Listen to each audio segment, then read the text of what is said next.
The art of public speaking book summary in Hindi. The art of public speaking में आज हम जानेंगे कि किस तरह से आप पब्लिक स्पीकिंग की कला में माहिर बन सकते हैं। ये किताब हमें बताती है कि किस तरह से आप अपने स्टेज के डर से आज़ाद हो सकते हैं और किन तरीकों का इस्तेमाल करके आप बहुत सारे लोगों को अपने विचारों से प्रभावित कर सकते हैं। अगर आप एक बेहतर पब्लिक स्पीकर बनना चाहते हैं, या लोगों को प्रभावित करने के तरीके सीखना चाहते हैं, या फिर एक अच्छे लीडर बनना चाहते हैं, तो किताब सिर्फ आपके लिए ही है। लेखक डेल कार्नेजी अमेरिका के एक लेखक और लेक्चरर थे। वे लोगों को सिखाते थे कि किस तरह से वे खुद में सुधार कर सकते हैं, किस तरह से वे कुछ बेच सकते हैं और कैसे वे बोलने की कला में माहिर बन सकते हैं।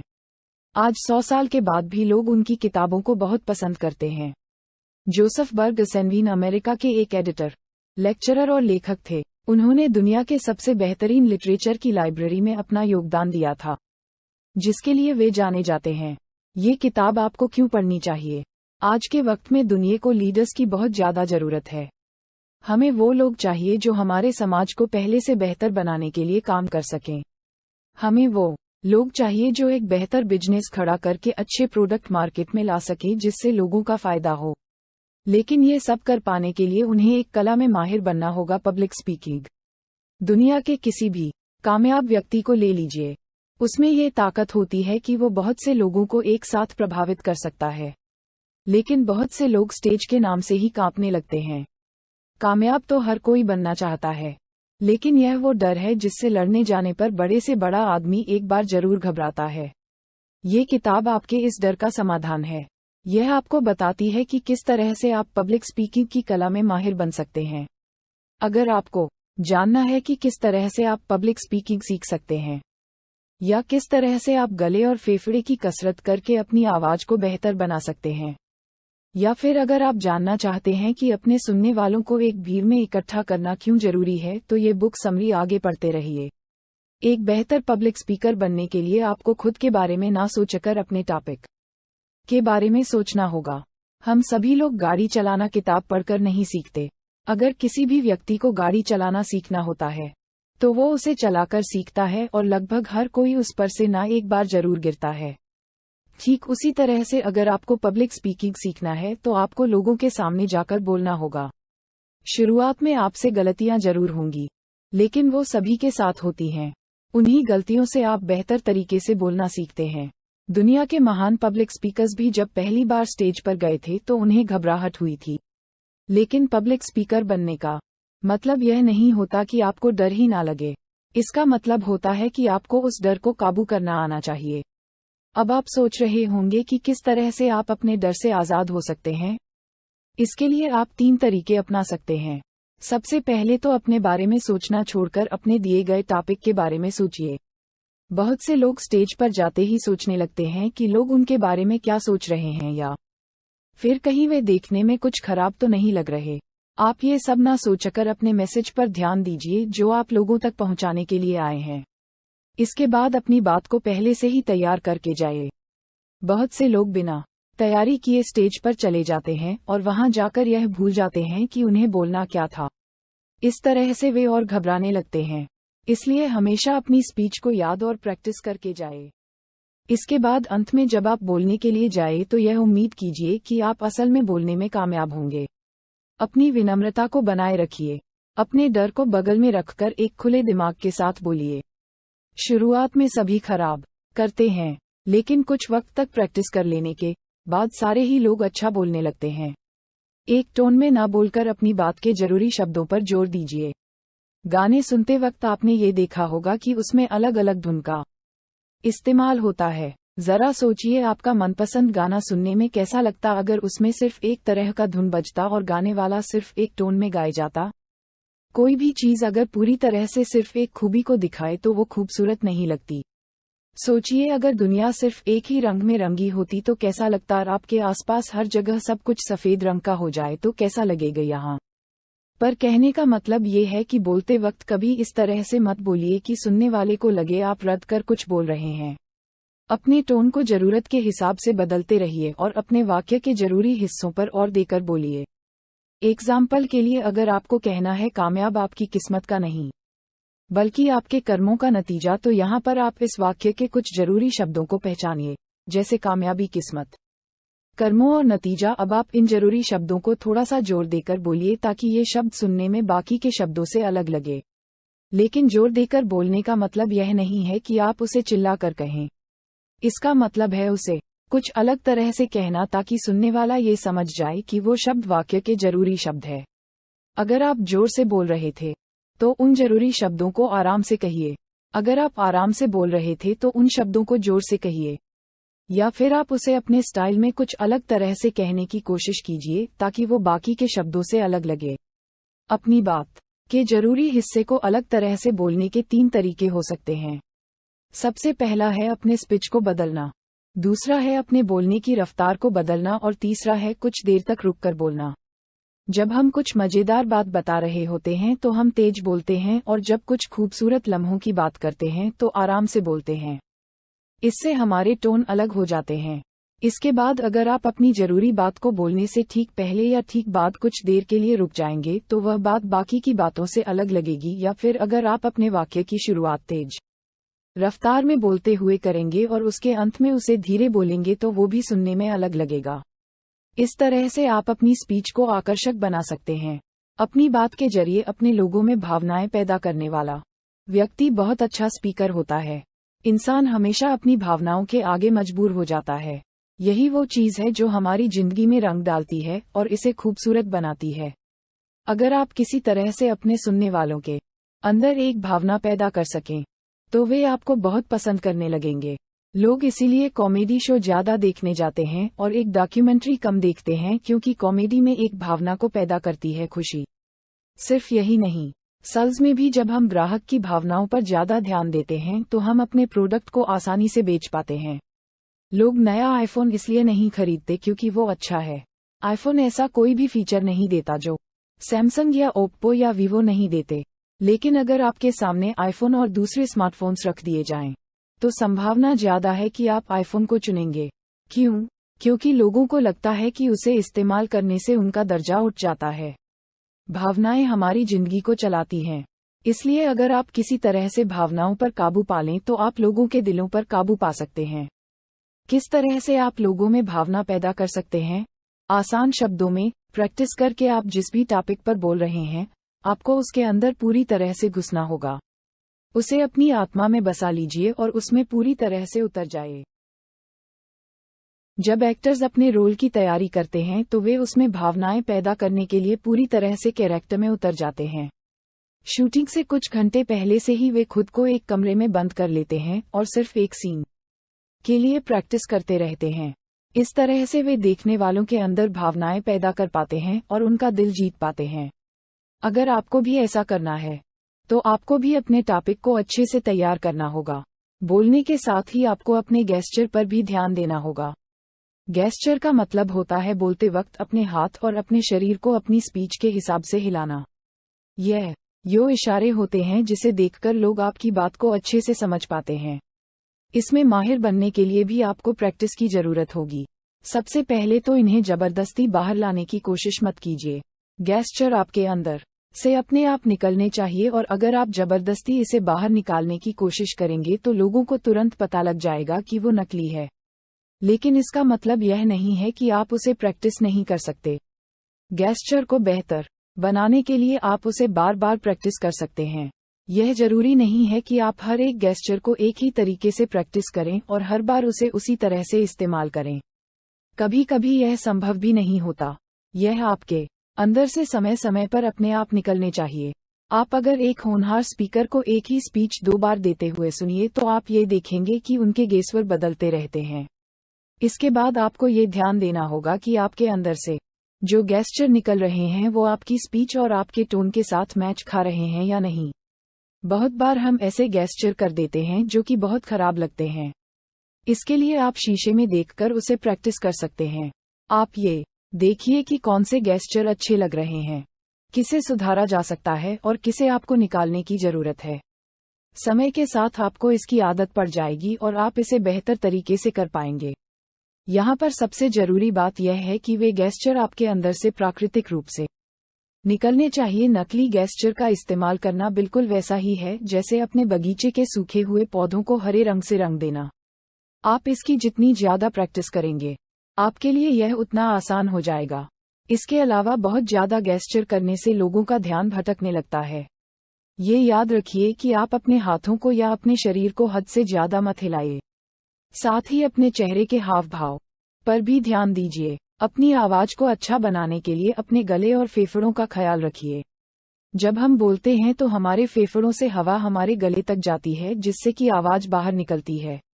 दूसरे शब्दों में, हम जब बोलते हैं तो हमारे फेफड़ों पर प्रेशर पड़ता है और ज्यादा जोर से काफी देर तक बोलते रहने पर सीने में दर्द हो सकता है। इसलिए यह जरूरी है कि आप अपने फेफड़ों का और अपनी सेहत का अच्छा ख्याल रखें। लेखक एक ऐसे पब्लिक स्पीकर को जानते थे जो बोलने की प्रैक्टिस भागते हुए करता था। इससे उसके फेफड़ों में ज्यादा हवा जाती थी और उसकी कसरत होती थी, जिससे कि स्टेज पर वो लंबे समय तक बोल पाता था। आप चाहें तो ये तरीका अपना सकते हैं या फिर एक दूसरे तरह से भी कसरत कर सकते हैं, जो कि नीचे दिया गया है। सबसे पहले अपने हाथों को अपने कमर पर रखिए और एक हाथ की उंगली को दूसरे हाथ की उंगली से छूने की कोशिश कीजिए। इससे आप अपने फेफड़ों को दबा रहे हैं, जिससे कि सारी हवा बाहर निकल रही है। इसके बाद अपने कंधों को ऊपर उठाए बिना आप सांस अंदर खींचिए। इसे बार बार दोहराइए। फेफड़ों के अलावा आपका गला भी अच्छे से बोल पाने के लिए बहुत जरूरी होता है। इसकी कसरत करने के लिए अपनी गर्दन को फिक्स कर के अपने सीने को लेफ्ट राइट घुमाए। ऐसा करते वक्त अपने सिर को आगे की तरफ झुकाए। इससे आपके गले को राहत मिलेगी। गले को खोलने के लिए आप अपने मुंह को खोलिए और उसे पूरी तरह से खुला रखकर बोलने की कोशिश कीजिए। इससे आपकी आवाज की क्वालिटी अच्छी हो जाएगी। लेकिन आवाज अच्छी होने का मतलब सिर्फ यह नहीं है कि वो तेज हो। इसका मतलब ये भी है कि वो साफ हो और स्टेज के पीछे जो लोग बैठे हैं वो भी आपकी बात को अच्छे से और साफ साफ सुन पाएं। अगर आपकी आवाज साफ होगी तो आपके फुफुसाने पर भी लोग आपको अच्छे से समझ पाएंगे। ऐसा कर पाने के लिए आप अपने हाथ को अपने मुंह के पास लगाए और यह शब्द जोर जोर से बोलिए। क्रैश, देश, विल, बजो। इन शब्दों को तब तक बोलते जब तक आप इनके वाइब्रेशन को अपने हाथों पर महसूस न करने लगें। अपने सुनने वालों को एक भीड़ में इकट्ठा कीजिए ताकि आप अपनी बात को लोगों तक अच्छे से पहुंचा सकें। क्या आपने कभी ये देखा है कि किसी सेमिनार में एक व्यक्ति ताली बजाता है और फिर सारे ही लोग अचानक से तालियां बजाने लगते हैं? क्या आपके साथ कभी यह हुआ है कि आपके ग्रुप में सारे लोग अचानक से ऊपर देखने लगते हैं और आप भी उसी वक्त ऊपर देखने लगते हैं? इंसानों की इस खूबी को कॉन्टेजियन कहते हैं, जिसका हिंदी में मतलब होता है एक व्यक्ति के विचार या रोग का दूसरे व्यक्तियों तक पहुंचना। इसका आसान सा मतलब होता है एक चीज का फैलाव। इसका मतलब ये है कि अगर आप अपने सुनने वालों को एक भौड़ में इकट्ठा कर लेंगे तो आप अपने विचारों को उन तक आसानी से पहुंचा सकते हैं। भीड़ में विचारों को इन्फेक्शन बहुत तेजी से फैलता है। अगर एक भीड़ भरी जगह पर एक व्यक्ति अचानक से चिल्लाने लगे, आग आग, भागो भागो, तो सारे लोग पागलों की तरह भागने लगेंगे। इसलिए अगर आप चाहते हैं कि सब लोग आपके विचारों को सुनें, तो उन्हें अलग अलग मत बैठने दीजिए। उन सभी को एक भीड़ में इकट्ठा कर लीजिए। ये करने के लिए आप सबसे पहले उन अलग बैठे लोगों के पास चलते हुए जाए और उनकी जरूरतों के बारे में, डर के बारे में और भावनाओं के बारे में बातें कीजिए। एक बार जब उन अलग बैठे लोगों को लगने लगेगा कि यहाँ पर उनके जैसे विचार वाले लोग बैठे हैं, तो वे भीड़ में जाकर मिल जाएंगे और आपकी बात को अच्छे से सुनेंगे। लेकिन बहुत से लोग इस बात को नहीं मानते कि भीड़ में बैठने पर सारे लोग एक तरह से सोचते हैं। अगर आपको इस बात पर अब भी कोई शक है, तो इतिहास के इस एग्जाम्पल पर एक नज़र डालिए। 19वीं शताब्दी में सोवियत की सरकार ने यह नियम लागू किया कि कोई भी कहीं भी भीड़ नहीं लगाएगा। उन लोगों की इस बात का डर रहता था कि अगर सारे लोग एक साथ आने लगेंगे तो सरकार से बगावत करने की चाहत अचानक फैलने लगेगी और उन लोगों को हड़ताल का सामना करना पड़ सकता है।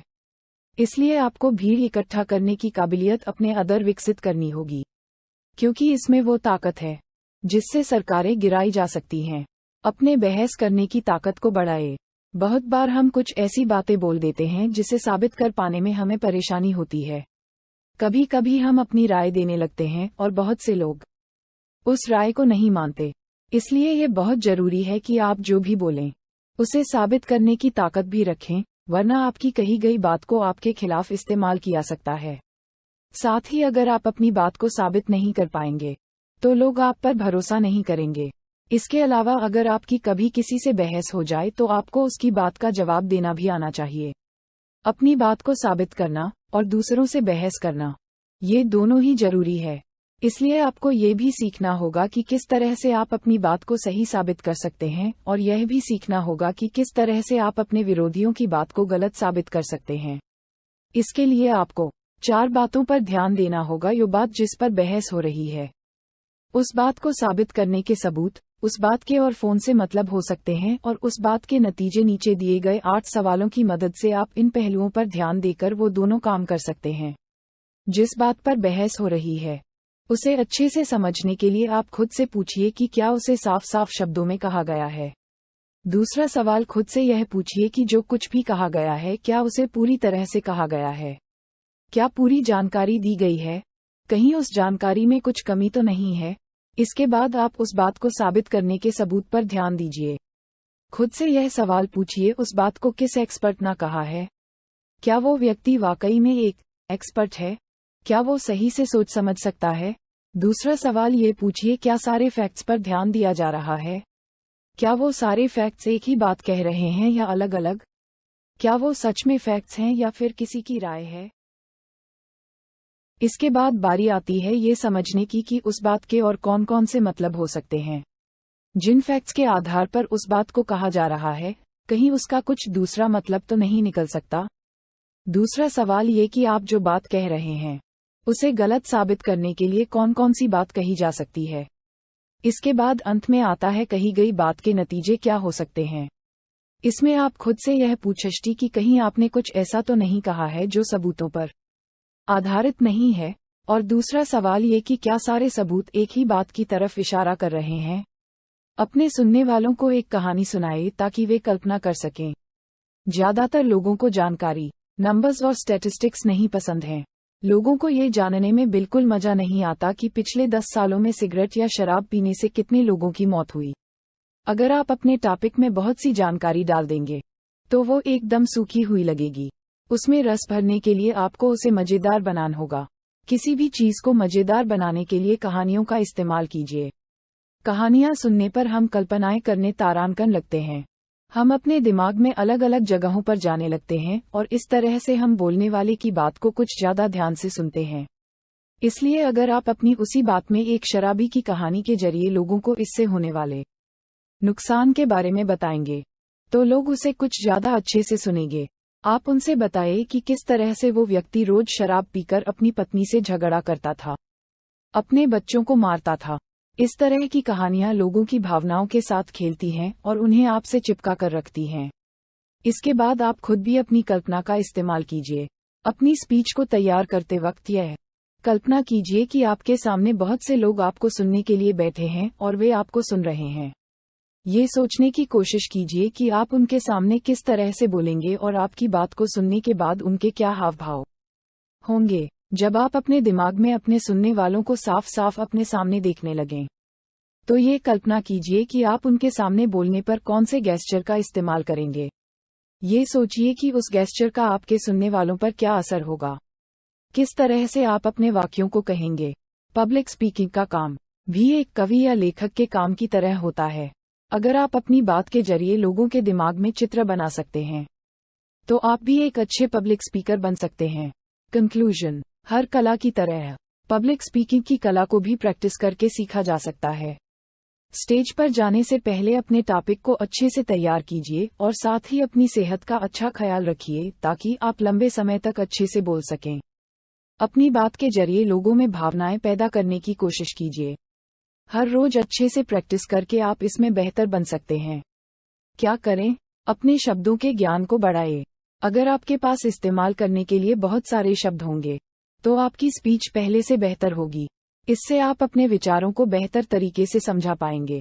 इसलिए अब से अगर आप कोई किताब पढ़ें तो उसमें आने वाले उन शब्दों को नोट कर लीजिए जो आपके लिए नए हैं और फिर उन्हें अपनी स्पीच में इस्तेमाल कीजिए। तो दोस्तों, आपको आज का ये the art of public speaking book summary इन हिंदी कैसा लगा? दोस्तों, क्या आपको भी सपना है एक बेहतरीन पब्लिक स्पीकर बनना है? अगर आपके मन में कुछ सवाल या सुझाव है तो मुझे नीचे कमेंट करके जरूर बताएं। आपका बहुमूल्य समय देने के लिए दिल से धन्यवाद। Wish you all the very best. यदि आप हमारी मेहनत की सराहना करते हैं तो कृपया इस पोस्ट को लाइक और शेयर करें और हमारे चैनल को सब्सक्राइब करें।